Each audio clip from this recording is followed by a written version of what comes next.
My name is Alex Kadhigi-Toga. I'm a resident of Teto from Gatobero village in Nyeri County.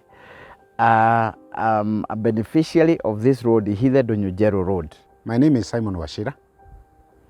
I'm both a resident of Nyeri and I'm a farmer in Kinangop.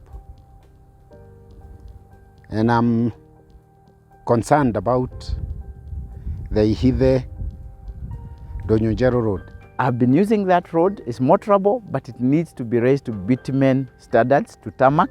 It had been allocated, it was designed during the independence time. We have been using this road for trade, for tourism, and for social activities, for dowries and all those other things.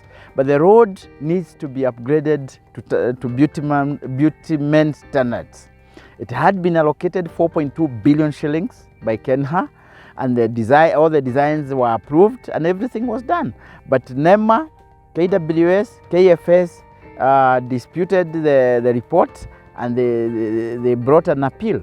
What we are saying is, let's put up the mitigation measures for environmental concerns, and we need to construct this road. Ihithe Donyojero Road is 60 kilometers from here, from Outspan all the way to Naivasha. So this road will shorten the time that people will be traveling, the fuel cost, the food security issues, and even trade. There will be improved trade and industry for the two counties, and to some extent, and to the extension of Kirinyaga, Meru, and also Laikipia. So what we are appealing to the government is to re-advertise this road. What we are appealing to NEMA is to re-evaluate the report and put the mitigation measures that they have put in other roads that have passed through the several ecosystems and water towers. I'm concerned about the cancellation of raising the standards of this road to bitumen standard, because I'm a regular user of this road. I use this road twice a week, going to Kinangop and coming back to Nyeri. For one, I want to say that this is a road that shortens the distance between Nyeri and Kinangop. It's approximately 60 kilometers or thereabout, about 65 or so kilometers from Nyeri town to Donyojero. And considering the fact that the cost of fuel has gone up and the wear and tear of vehicles, it is important and indeed very significant to have the roads standard raised so that we can have more people traversing or commuting between Nyandarua and Nyeri. Even people with smaller vehicles making good use of this road. Let me say that it's a very scenic road because it passes through various ecosystems. You have the forest, you have the moorlands, and of course you have the farmlands in the slopes. And it's quite scenic, it's quite attractive. And the majority of our young people with small vehicles, not the heavy guzzlers, can enjoy themselves cruising from Nyeri to Kinangop and Naivasha and to and fro. So for one, I think failure to raise its standard denies many Kenyans of very many things. Which are those? Let me put it this way. One, there is a question of the integration of the people of Nyeri and Nyandarua. These are the same people. People who are married, who are intermarried. And they have to visit each other. So on one hand, when this road is not, when the standards of this road are not raised up, denies them a chance to integrate and to visit each other. So that's one critical factor. Number two, when it comes to trade, Nyeri has a lot to offer to Nyandarua.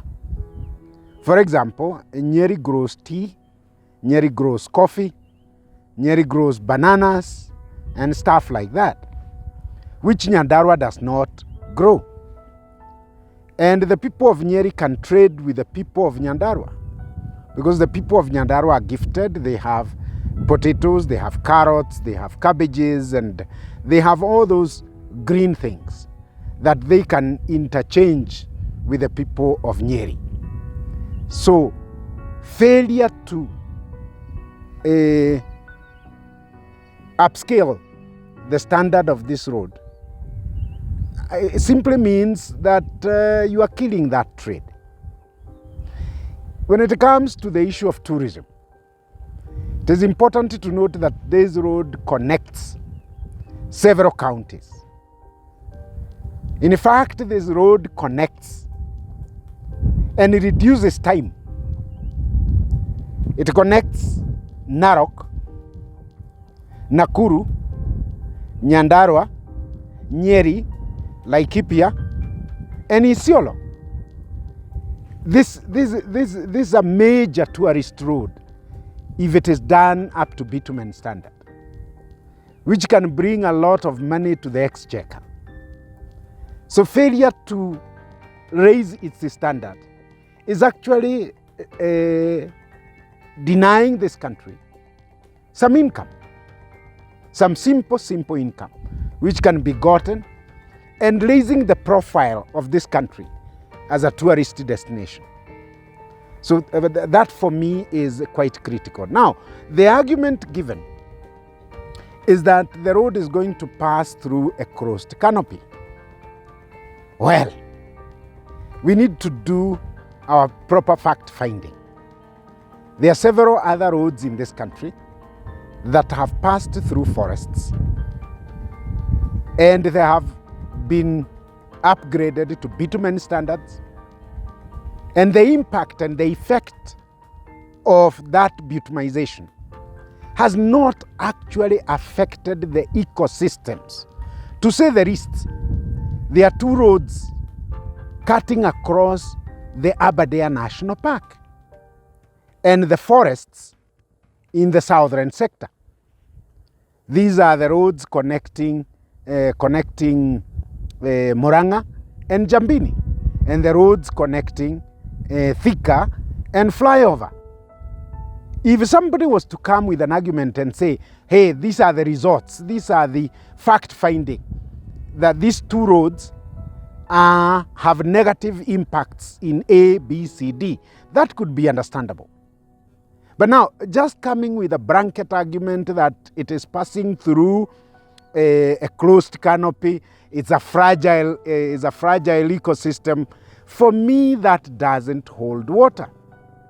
What I want to say is that whoever came up with that argument, for heaven's sake, that argument is not even convincing to a primary school child. Some of us have done sustainable development as a course, and we are professionally trained in that area. If you need to do a good argument, you need to lay the facts on the table and say, if we do this road, it is going to affect A, B, C, D. Now, but giving us a blanket argument that, oh, it's passing through a closed canopy, oh, it's passing through a fragile ecosystem. This road has been there forever. Since independence, the road has been there. Back in 1970, half of this road was tarmacked during Mzee Jomo Kenyatta's time. In fact, from Kahuroko to Mutubio, it is tarmacked.